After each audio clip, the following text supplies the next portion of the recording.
This is my unboxing of Spider-Man Far From Home. Now, I know it may seem like it's a bit late in the day when it comes to buying this. Now, when this did come out in the cinema a couple of years ago, I actually did see it in the cinema, so I pretty much saw it maybe like a couple of days after it came out at the time. But when it came to the home cinema release, I never bought it because it's one of them things where there seems to be the way now that they're releasing so many Blu-rays a week, and they're sometimes on average about £15 a pop for a Blu-ray film. And then when they're releasing so many of them, it's kind of hard to like buy all of them. And then within like 6 months to a year, they end up dropping to like £10, then or half £5 or whatever. So, and then so you end up saving yourself all that money. So like now I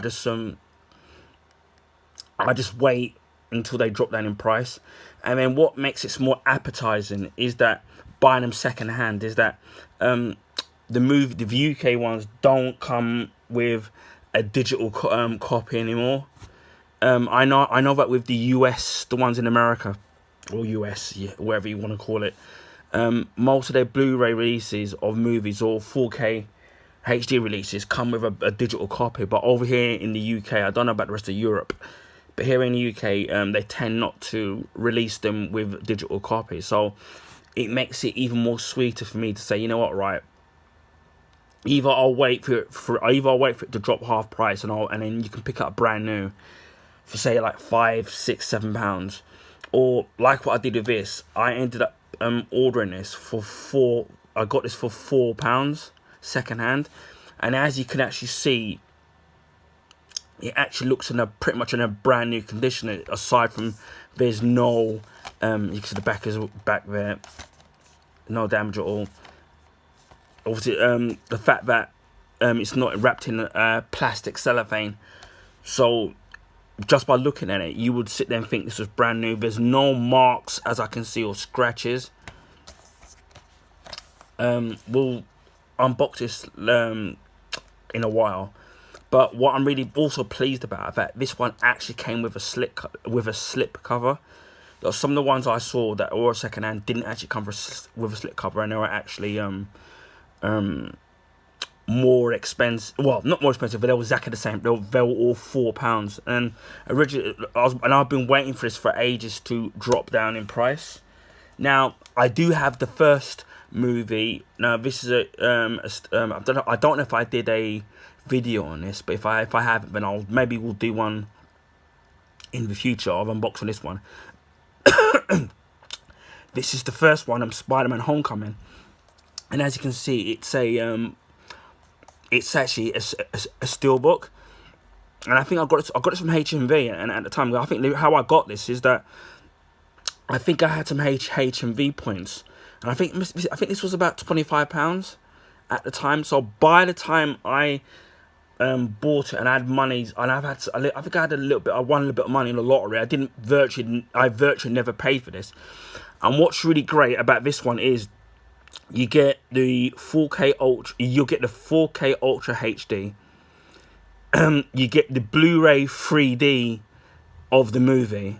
So again, I'll say again, you get a 4K copy of the actual movie on the disc.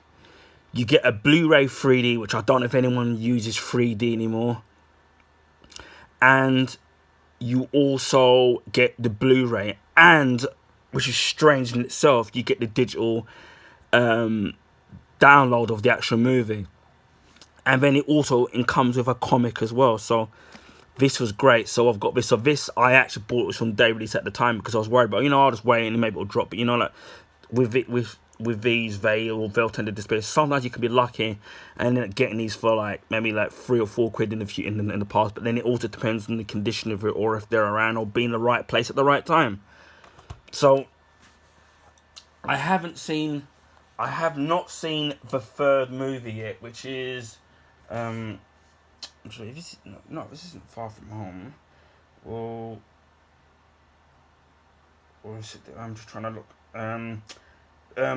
Because basically my story with the third movie is I was going to kind of like watch it, and then basically what ended up happening is that the cinema ended up putting up the price of the tickets, but obviously because of the pandemic, and then money was kind of running a bit low, so I didn't get time to see it. But all like the spoilers of the actual movie, I actually know all about it because obviously it's been spoiled, so I already know. But that doesn't too about the cameos in the third movie, and that kind of doesn't too much bother me because it's not spoiling the actual narrative of the actual movie. So yeah, I will. I'm trying to look at something here.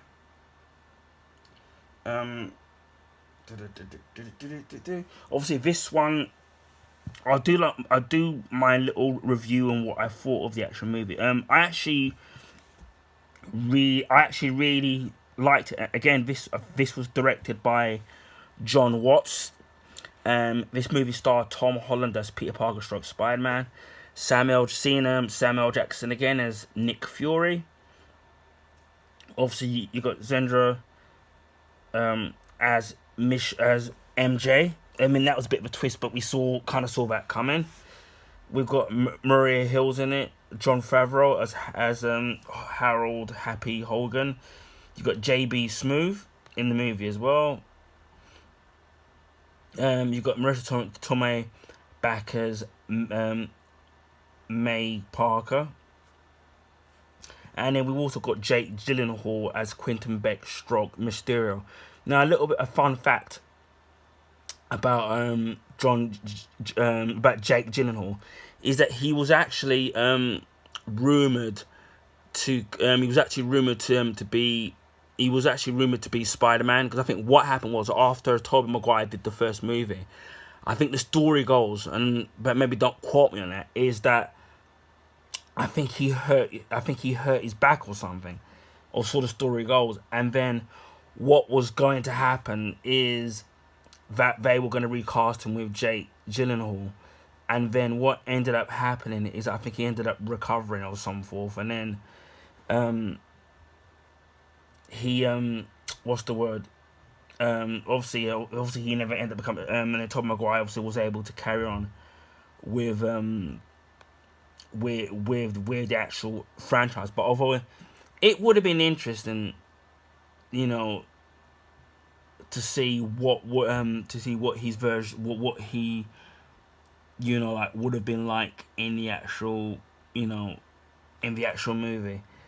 So yeah, but overall, what I thought of the movie, we'll do a kind of a little review of this. I thought the special effects in this movie was kind of outstanding as far as I remember, because I haven't seen it in quite a while. The actual story plot of the Jake Gyllenhaal character, again, I don't want to spoil it just in case maybe people haven't seen it. That, and then there's kind of a twist in it that happens.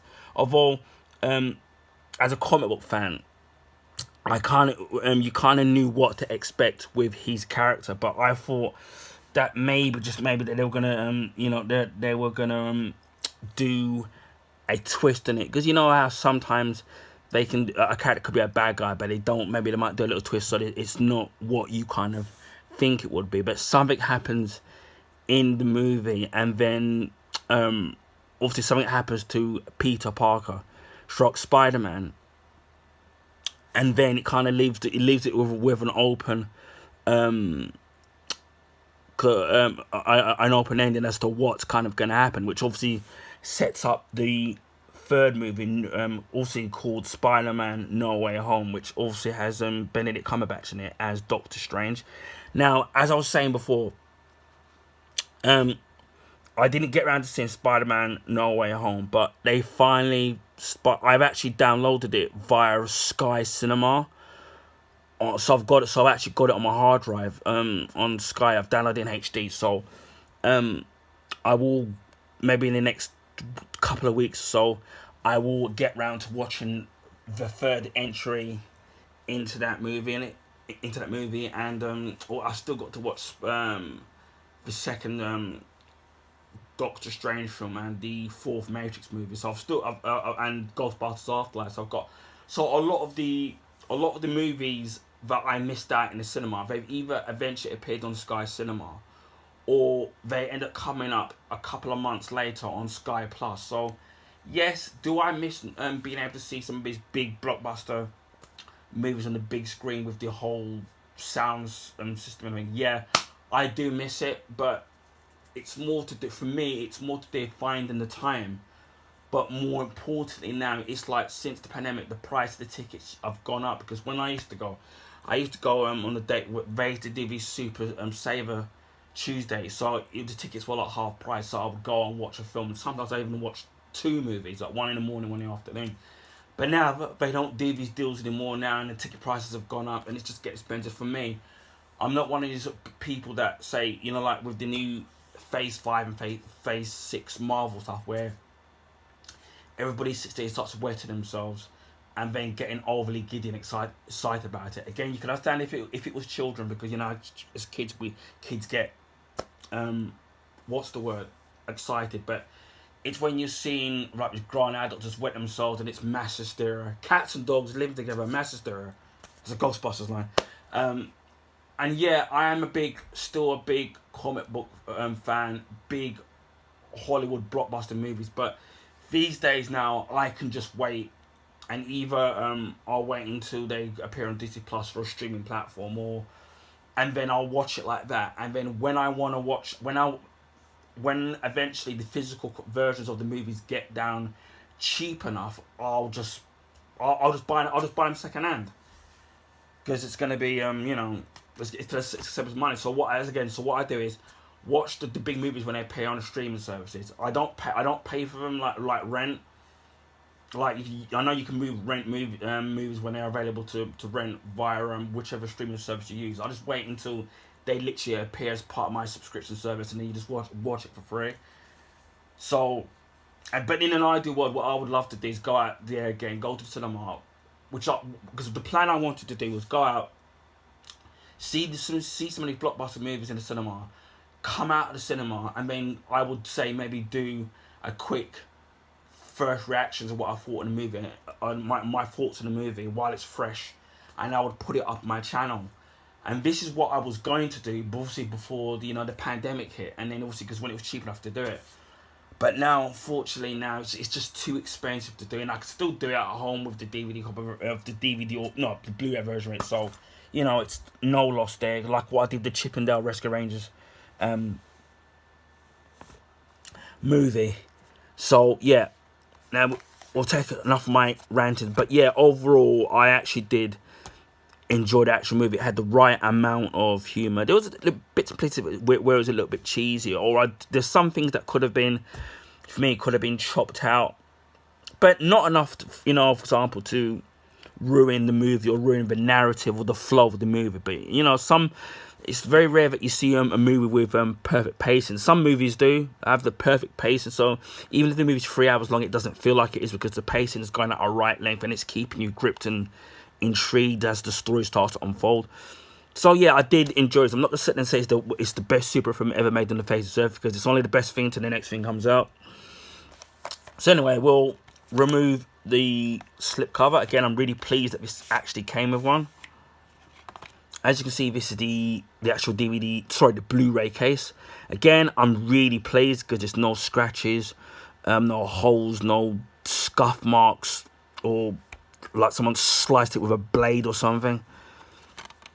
It actually literally looks like it's totally brand new. So that's kind of got me happy. Again, as I said, no digital copy. Again, this looks totally brand new. The only thing it's missing is the brand new smell. The actual Blu-ray, again, it's a second hand. This is immaculate. Not even a scratch. Fluff. Oh, my telephone's going. Oh, great. Oh, well, someone's altered that. Sorry about that. Again, as I said, yes, my telephone does have a Christmas ringtone in it. It just sounded cool. even though it's not Christmas yet. So again, pardon again for the interruption. And as you can see there, the actual quality of it, not even a fingerprint, not even a smudge, nothing on it. This looks brand new, as if it's never been touched. So that's kind of great there. So yeah, that's Spider-Man Far From Home. I did buy this, mate, about 2 weeks ago, but I've only just got round to you know, doing a video on it. I've still got one more Blu-ray unboxing to do, and that's of DC's Legends of Tomorrow Season 2, but I think I'll do that. I'm trying to put this back in on a different date. So yeah, we've got it there. So, and then we've got the first one here as well. So yeah, eventually when the second one comes down to a reasonable price, I will buy that as part of my collection. I would have loved to have got this as a steelbook, but it's probably really expensive now. But yeah, but as long as I get the movie. So with the original Tobey Maguire ones, I've actually got those on DVD. I actually got them on DVD twice, believe it or not. I got them individually, the Tobey Maguire trilogy, as a DVD. Each of them is DVD. Then I've got it as a box set with the DVD. Then I upgraded.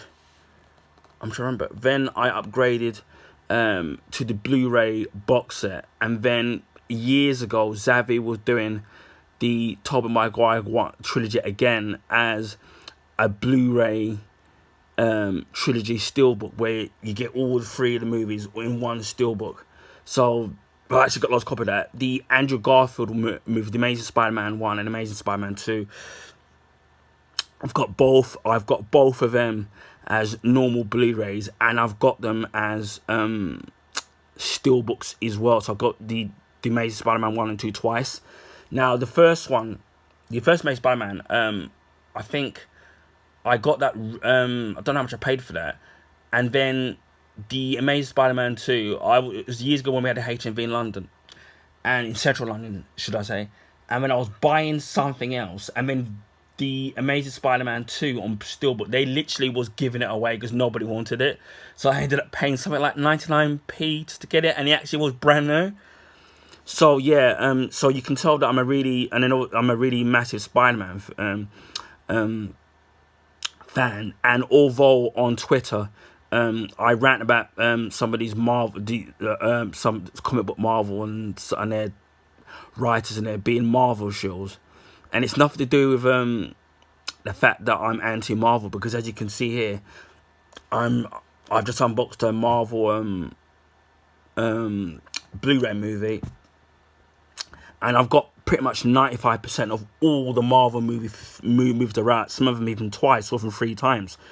So for me, it's nothing to do with being a DC fan or a Marvel fan. I label myself as a comic book fan, and that's what I am. And that's why sometimes on Twitter I rant about some of these, because obviously Marvel's now is popular now, and you get these sites arse licking some of these things simply not because of the fact they genuinely are fans. It's just because it's just popular to be in a bandwagon, because you know it's going to get them clicks and it's going to get them hits, rather than being a real comic book fan, whether it's Marvel, whether it's DC, whether it's Image or whoever. That's who I am. I mean, as if I've grown up with comic books before, and for over 30 plus years.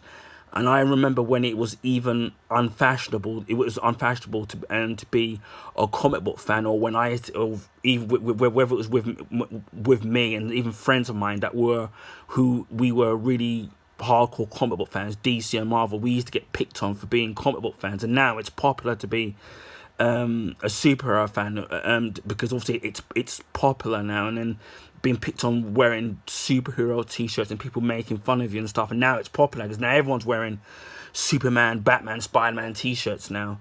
But you know what I mean? But it just makes me sick when sometimes you see some of these sites being really biased instead of, because I remember a time when it's very rare that you ever a superhero film was ever made. Now you got several of them coming out a year, and rather than celebrating the fact that it's comic book movies and TV shows are being accepted, you're getting some of these people that are trying to cause on the sites like comic book movie, who try to do things for clicks and try to cause division, and they're just doing it for clicks, because they want Fanboy Wars, so it's DC versus Marvel, and then they're loving it because the people fighting in the comic section, simply just because of the fact that they're getting the clicks and views, and to me that's not what a real comic book fan is about. It's about embracing and loving the joys of comic books, whether it's the comic book media, whether it's the actual physical comic books paper, now it's digital, whether it's the TV shows, whether it's the movies. As a real, true, hardcore comic book fan, you should be happy regardless of where it's kind of coming from. Again, as I've said to people, I've grew up more with DC because of Superman and the Flash and Green Lantern, but I grew up with Spider-Man, X-Men,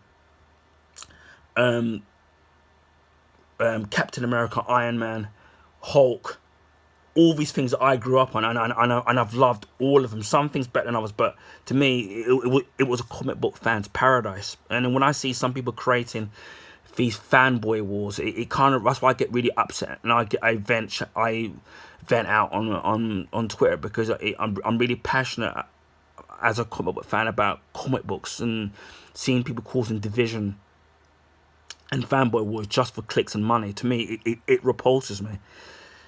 Anyway, sorry for the long video, but you know, what did I get off this chest? So yeah, that's my unboxing. I'll maybe set away now because you've seen enough of this.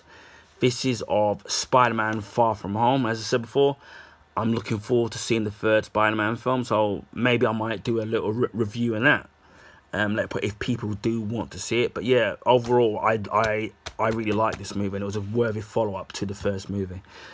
Thanks again for putting up with this long video and my Christmas ringtone on my landline, which, by the way, finally works now. If people, you'll eventually will see my telephone unboxing, and long story short, I have done an unboxing on a new dual set telephone. I thought it was a telephone that was busted. The original telephone wasn't busted, even though we bought this new one. And what happened was that the engineers, we had to wait for 2 weeks, and then what we had to find out was they were doing work on the line outside, and then they accidentally disconnected our phone, so we had no telephone for 2 weeks. And then we ended up thinking, when are they going to fix it? And when we thought that the old telephone was broken, when in actual fact it wasn't. But we have got a new telephone, so when you see that unboxing, obviously I'll put in the description, that what happened. Or when you watch this, you'll know. But that telephone unboxing from Panasonic will be up before this video anyway. So anyway, feel free to like and to share this video, because it also helps people find me on YouTube, because I've been a small-time YouTuber. If you already haven't, please feel free to subscribe and to like this video, because that does help. And I'll speak to you all again soon. Take care, bye for now, and stay safe.